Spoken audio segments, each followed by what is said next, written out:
Assalamualaikum warahmatullahi wabarakatuh.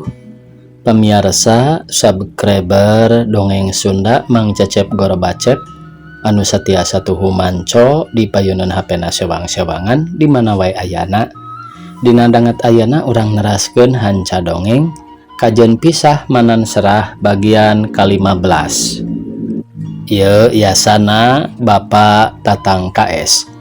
Sata acan dipedar ya dongengna sakumaha biasa ngahaturkeun rebu nuhun laksa ketika bingahan ka pamiarsa anu satiasa tuhu manco ngomen ngalaik oge ngabagikeun ieu dongeng-dongeng Mang Cecep Gorobacep. Mudah-mudahan eta kasayan dibalas ku Gusti Anu Maha Suci. Amin ya Allah ya Robbal alamin. Sumangga supados teu nyangkolong teuing kana waktos wilujeng ngadangukeun.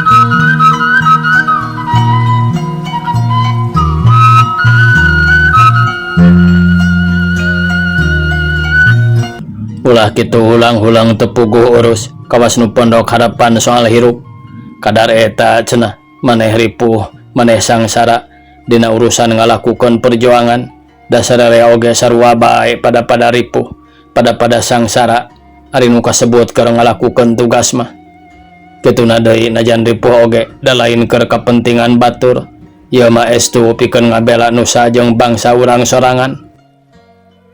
Ari sanyana mah lain soal ku teu betahna atawa ngarasa aral subaha saya teh tak nantaya lian anu jadi gangguan keur kana pikiran saya teh babakuna mah ras kana nasib indung bapa nepi ka hanteuna. Kaduana 1000 kali ku saya dibang balerekeun hayang ulah ingat bae terhadap Fatimah weleh teu bisa leungit tina bayangan jeung tina pikiran saya. Tah ari geus kitu rek kumaha ayeuna pikarepeun sampean tanya Sersan Sutawijaya rada ngadasak kana carita anana ti Sersan Hardi. Kieu wae ayeuna mata kulantaran saya bisi jadi matak gangguan keur kana perjuangan demi kalancaran sarerea. Ayeuna saya dek muntang tulung ka Suta menta pang ngusulkeun ka komandan yen saya dek pindah ka kesatuan sejen nyata hayang kebagian kesehatan. Tembal Sersan Hardi. Oh, jadi kitu pemaksudan sampean teh. Nyata aya halangan anak ari boga niat kitu mah. Insyaallah ku saya diajukeun ka komandan. Ngan dina teu diidinana saya teu bisa maksa. Tapi sakituna deui, mudah-mudahan bae Allah merengkeun ngaijabah kana sagala tujuan sampean. Ngan saya mah dek mihapekeun ti kiwari. Omat dina sejero urang milampah hiji pagawean. Boh dina urusan perjuangan, boh dina urusan anu sajena sing nya milampah dina jalan rel anu lempeng. Kitu oge saya mah lain endog mamatahan ka hayam atawa ngawarah ngajai kamari ngan itung-itung urang silih elingan, silih caangan pikiran sangkan hirup urang sanajan cicing dina kasangsaraan oge bari jeung aya dina kasalamatan dunya akhirat. Contona tong ningali batur urang sakitu ripuhna, sakitu sangsarana nepi ka ngalakonan waruga orat. Dahar aya manggih aya henteu, tapi hariku dibarengan jeung kajujuran, tur lahir batin rela nya teu burung salamet tina sagala bahaya. Heug soal maksud sampean ku saya ayeuna pisan disampaikeun ka komandan, cik Sersan Sutawijaya bari ngaleos indit ka tempat komandan anu kabeneran harita keur aya. barang asup ke tempatna Sersan Sutawijaya mere hormat secara adat kebiasaan bawahan terhadap atasanana. Geus kitu pok bae nyarita anu hartina nerangkeun yen salah saurangna anggota boga maksud dek eureun tina kesatuan eta kalawan dek ngagabungkeun ka bagian kesehatan di kota. Jadi maksudnya Hardi itu mau pindah kepada kesatuan yang lain? Betul, Led. Sekarang mengenai pembicaraan dari kamu saya terima.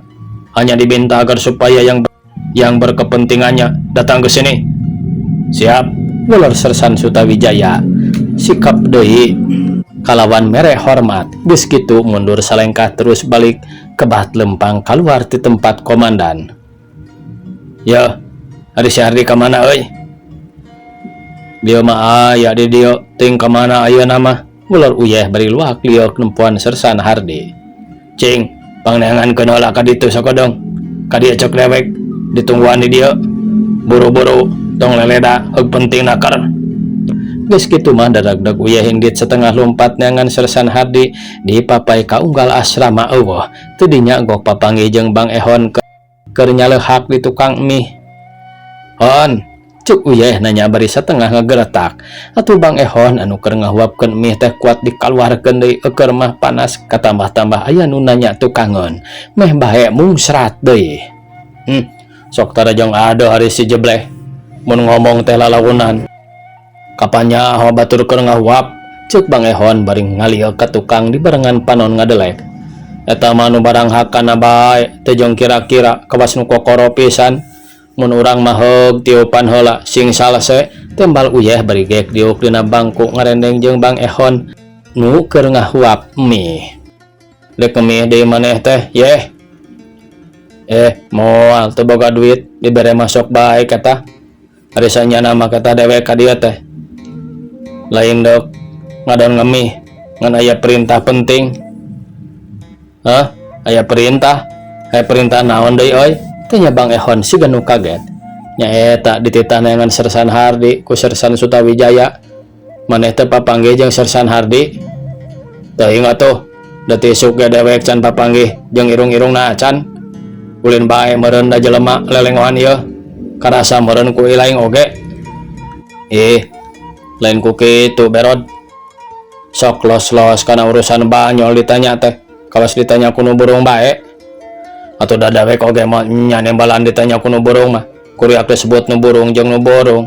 Cek dewek teh nyaho gejol. Tembal Bang Ehon nyaritana kitu teh meuni ditompokeun pisan kana liang ceulina uyeh bari ngarongkong nyimpen mangkok kana kobokan. Keun bae ari eueuh mah moal hare dikubak-kubak dina cendol. Ceuk uyeh bari ngaleos deuk balik deui. Yeh kadaguan euy. Bang Ehon ngagaroan bari lumpat meuni ngagegag siga nu berat ku beutong. Alah, seueuh euy.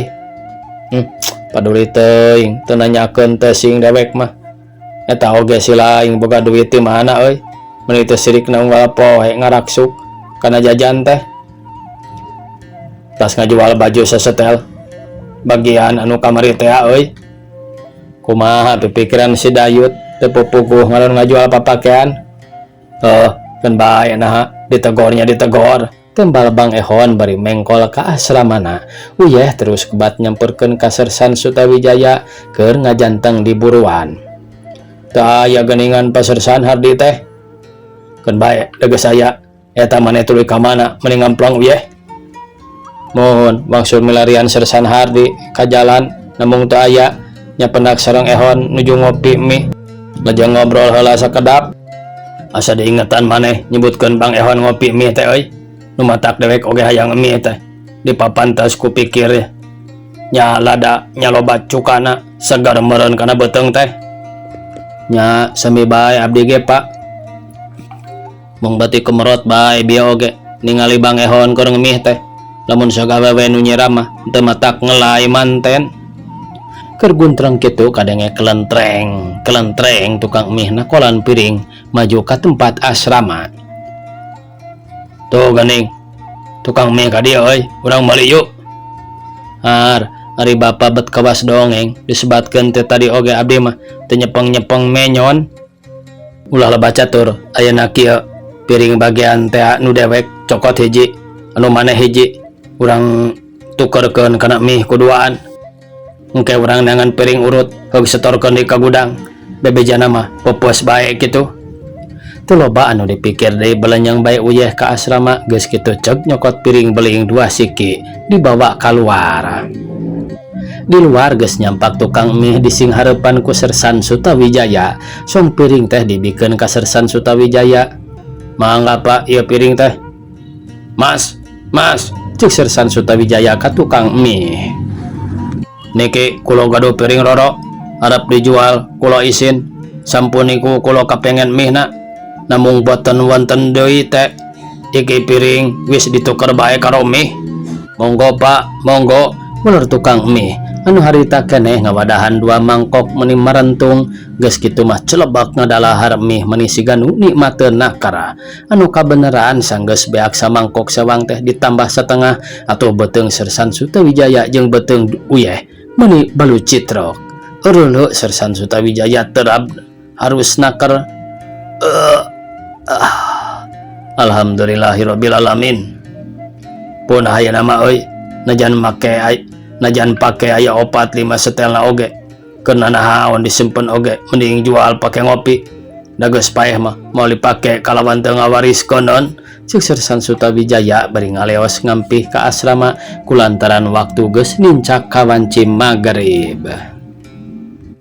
Ninggang kana tanggal 18 bulan Desember tahun 1848 kira-kira wanci subuh anggota-anggota ribut harudang ngadenge surat tembakan peting beledung under nakara.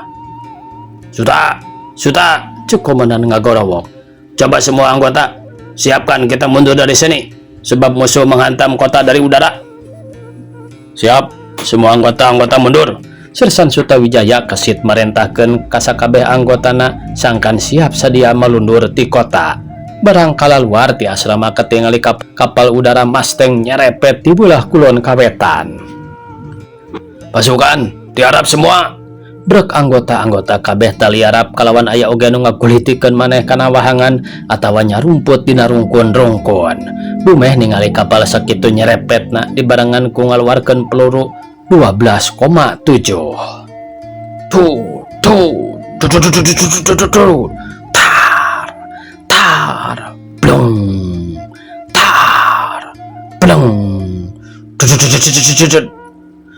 Pusat pamarentah terus dihantam di hujanan ku peluru jeung make ngarag-ragkeun bom sagala tina kapal udara nepi ka rakyat-rakyat ngarasa gempeur ngadenge tembakan anu sakitu hebatna.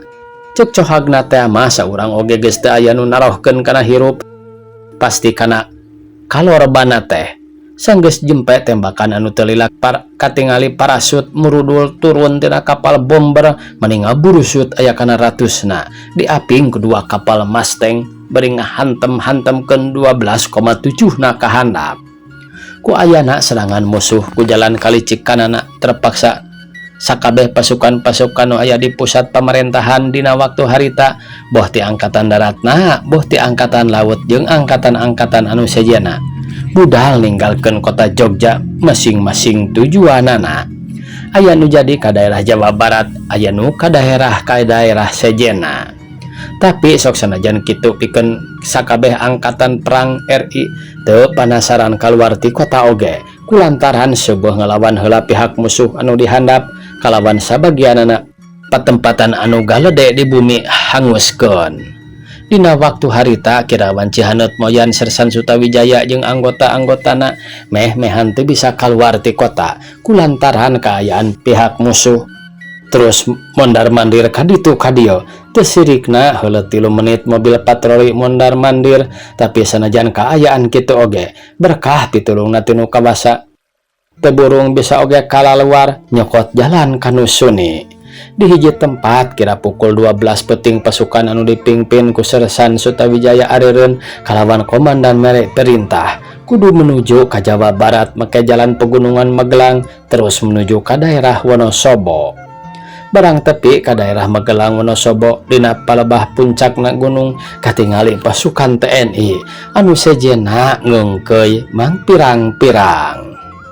Sanggeus deukeut pok Sersan Sutawijaya nanya ka salah saurangna anggota pasukan TNI anu kerting aralet. Hei Bung, kumaha beritana di daerah Wonosobo? Wah, ulah kebat ke Wonosobo pak. Margi daerah Wonosobo geus direbut ku pihak musuh. Timbalna meningah hari wes-wes nakara. Aduh, kumaha salajengna urang pak? Tanya Sersan Sutawijaya ka Komandan Kompi. Ayeuna mah kieu bae, kulantaran Wonosobo geus beset. Ayeuna urang menuju ka Purworejo. Ular Komandan Kompi anu harita keneh sakitu kaayaan geus raripuhna teh terus lumampah deui menuju kanu diparentahkeun ku komandan. Kakara oge nepi ka Kecamatan Kenteng. Geus pasang rok deui bae jeung pasukan anu sajena nyaritakeun yen daerah Purworejo geus ancur diserang musuh kalawan geus didudukan.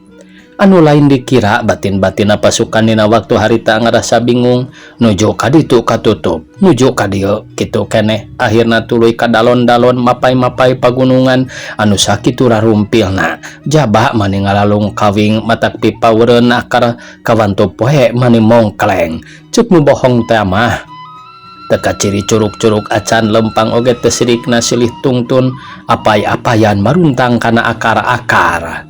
Telila anjog ka perbatasan daerah Cilacap didinya awahing ku geus teu kuat ngarasakeun ripuhna perjalanan brak bae anggota-anggota pada nyalang korah dina handapeun Tangkal Jati. Dikarasakeun waktu ngareureuhkeun kacape kira-kira pukul 5 sore aya jalma geus kolot ngemprit bari nanggung jagong satanggungan mentung. Sersan Sutawijaya meni ngorejat bari ngabejaan ka komandan yen aya tukang jagong di Lebak. Pan itu tingali di Lebak, Pak. Itu tingali di Lebak anu dagang jagong. Oi, gerohan ka ditu buru-buru. Mang, hei, Mang tukang jagong, rin heula. Ceuk Sutawijaya gogorowokan bari titurubun ka Lebak. Atuh reg bae anu nanggung jagong teh eureun bari ngecagkeun tanggunganana sisi Kebon Jati. Telila komandan nuturkeun turun ka Lebak dibarengan ku anggota. Dupi jagong teh icalon Mang? Tanya Sersan Sutawijaya bari neuteup kana dagang jagong. Oh, sumuhun Cep, sumuhun. Tembal tukang jagong bari semurawas dumeh diraronom ku anggota-anggota aya puluhna. Bade lajang kamarana ieu teh Pak. Serang eta katingalina teh meni siga nu repot kitu. Nu mawe Bapak. Ku hayana abdi dugi ka kieu teh. Taya sanes angin ngabelaan bangsa sorangan. Ade katambih-tambih parantos kirang langkung ayakan 5 dintena temendak pisan teu daun. Anu mawi abdi tumaros ka Bapak perkawis jagong bade diical henteu teh. Nyata tos teu kiat ku lapar. Masya Allah Gusti Nu Maha Agung dedeuh teuing. Mangga bae paralai jagong mah tong emutkeun sabaraha-sabaraha pangaosna. Bujang-bujang nembe hiji dua sanos dugi ka seepna pisan sanes Mang nyungkun mangga teh teuing bade ditaruang mah.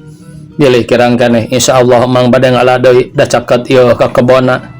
Mangga kadinya bareuleum bae di dieu. Ular tukang jagong maneka cidadareh-dehna teh teu sidikna dag-dag deg-deg tayohna bae mah ngarasa watireun ka anggota-anggota nu sakitu kararanyosna. Geus kitu mah gara bae ngadarurukan runtah tuluy mareuleman jagong bari galecok ngarasa barungah. Pak ayeuna kieu kasadayana bae Mang teh sanes bade ngebrekeun ka gaduh atanapi hoyong ka alam wayahna arangkat bae kararompok Mang manawi cai-cai bae aya sugan. Ulah ngarepotkeun Mang. Lah abdi teh sanes bade balangsuhkeun mung bade milampah kawajiban. Tembal Sersan Sutawijaya bari ngosom dumehkeun ngadaharan jagong beak 2 tolol. Kirang sae ulah nampik pangasih. Mangga urang kadaritu bae sakedap. Ceuk tukang jagong mani ngeukehan pisan anu teu bisa ditolak deui kapaksa sarerea katut komandan Arindit nuturkeun tukang jagong. Sanggeus tepi ka imahna harita keneh pamajikan tukang jagong mani pak-pikpok mungkusan sangu jeung deungeunna saha aya-aya dibungkus ku daun jati. Mangga nyanggakeun kasadayana mung mugi-mugi ulah kirang-kirang ngahapunten bae sanes teu ngupami atanapi sanes teu isin Mang teh da puguh batan sakieu kauninga kaayaan Mang ku sadayana oge ceuk nu boga imah. Ditampi atuh mang ku abdi. Mending ngarepotkeun segala rupina ieu mah. Ulah komandan. Geus kitu brak bae sararea dalahar meuni bangun anu paranyaeun naker. Tekungsi 5 menit dalaharna teh geus beres tidinya komandan pamitan kanu boga imah anu maksudna dek nuluykeun deui perjalananana. Anu salajengna Bapak teh bade teras ka mana ieu teh? Maksud mah bade wangsul deui abdi teh mang ka Bandung. Ulah Sersan Sutawijaya. Bade ka Bandung, cek nu boga imah bari rada ngahulang. Saena mah numutkeun emutan mang. Upami bade arangkat ka Bandung ulah nganggo jalan Tasik. Margi di daerah Tasik ka pasisianana dina waktos ieu aya pangacau enggal nyata anu disebatna Sorwartos mah deui. Hartosna deui teh Darul Islam. Pasukan eta teh teu kinten kejemna bujang-bujang ka rakyat. Dalah ka tentara oge wantun ngalawan. Aya jalmi nu katewa ku pasukan eta mah adang langka nu salamet. Sok teras dikaniaya diparencit. Aduh geus aya deui bae ikutan bangsa pangacau nagara teh. Bet kakarang adenge urang mah euy. Suruh komandan bari mastakana gogodag samalah anggota-anggota nama teu lemek teu nyarek ngadon pating hariwol siga nu bingung. Tapi sakituna deui moga-moga bae sing salamet. Tah ayeuna urang siap bae menuju jalan ka daerah Banyumas. Sok siapkeun deui barudak ta. Sumohon eta mah kitu bae mang. Urang pada silih doakeun. Abdi teh bade permios bae neraskeun perjalanan. Namung bade ka daerah Banyumas heula. Mangga atuh Pak, sami-sami wilujeng sadayana. Ulah nu boga imah bari ngentepan daun-daun jati urut dalaharna. Mangga atuh mang, dekantun linggih wa abdi.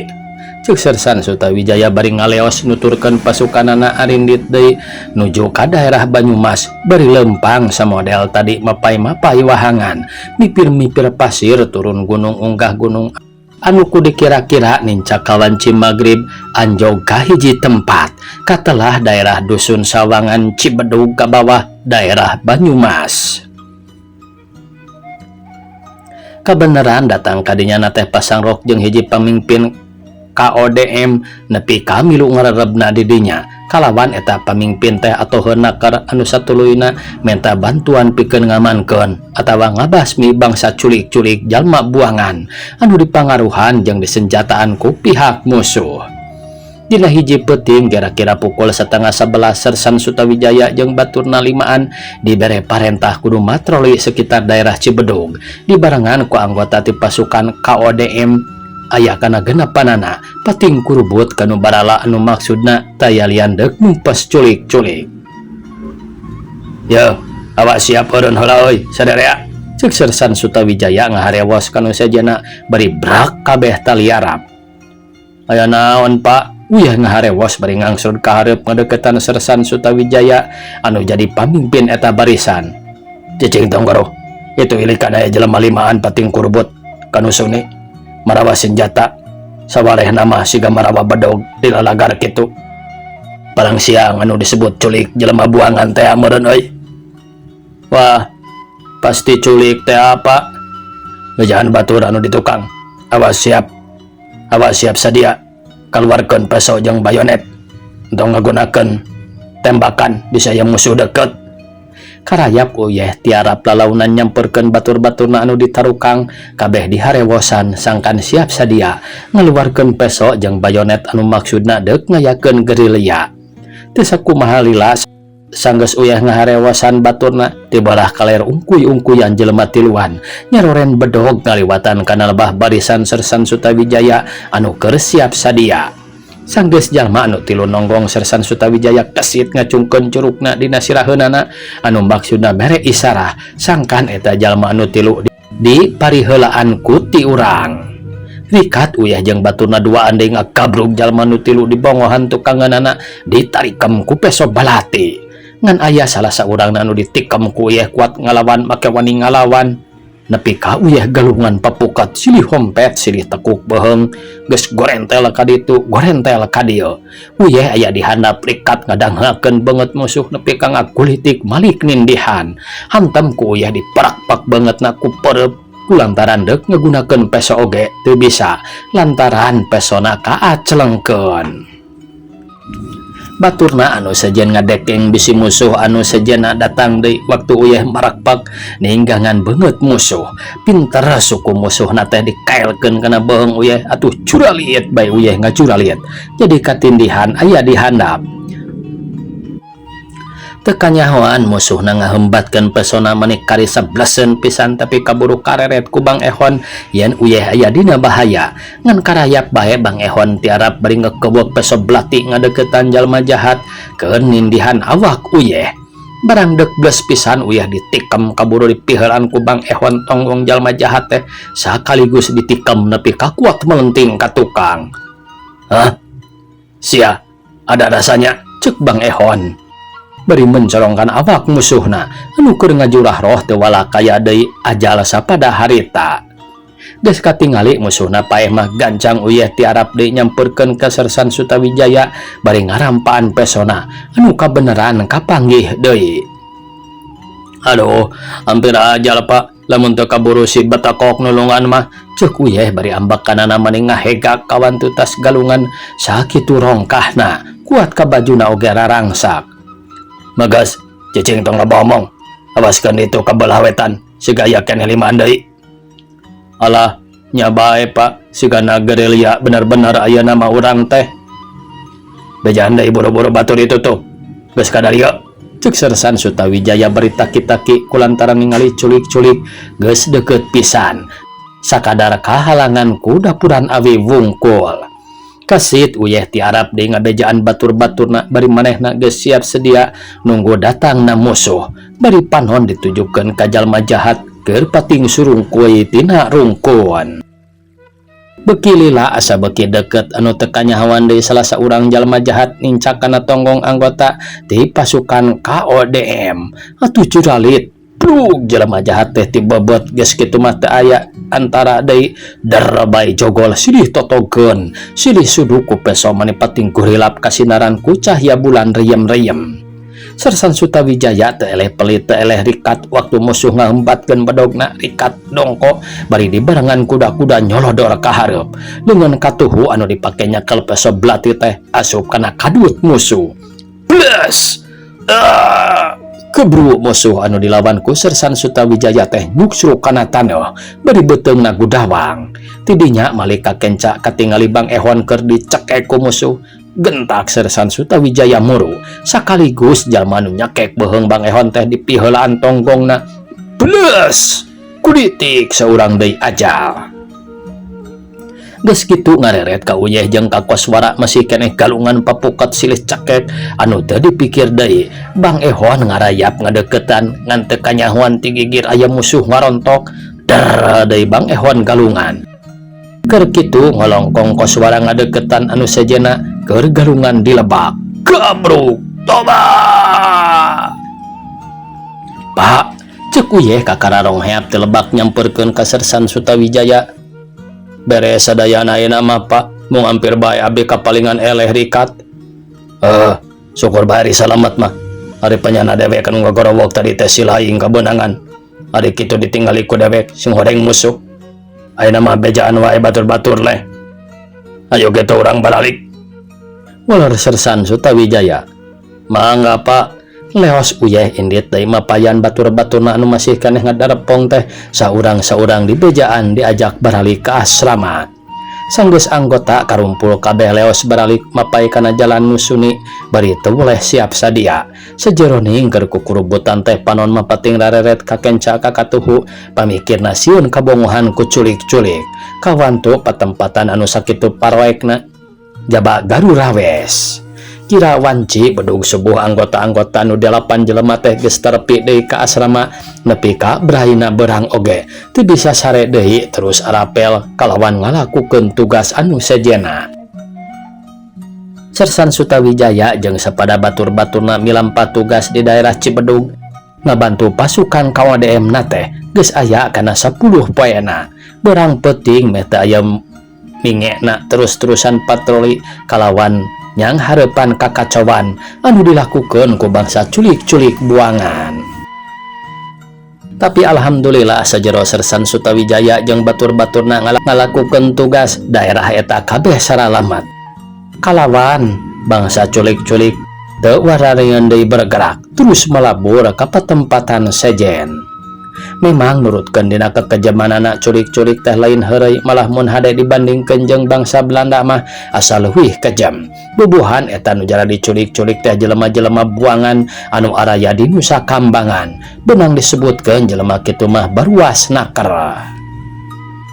Sok sanajan barina kitu ari dina soal kapelitan jeung kawani mah najan tentara RI oge teu eleh pelit teu eleh kawani nepi ka daerah Cibedug anu sakitu gentingna ku culik-culik teh.